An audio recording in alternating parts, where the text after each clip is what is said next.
Ang bawat paggising natin sa umaga ay isang napakagandang biyaya, kaya dapat lagi tayong nagpapasalamat sa bawat araw na ibinibigay ng Diyos sa atin.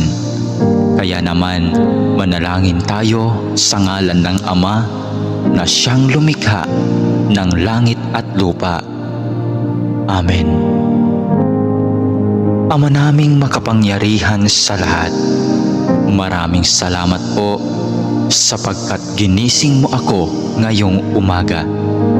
Isang bagong araw na naman ang aking haharapin. At dahil dito, lubos-lubos ang aking pasasalamat. Sa unang mga sandali ng aking araw, nais kong mapuspos ng iyong biyaya at pagmamahal. Kaya narito ako upang makapiling ka sa panalangin.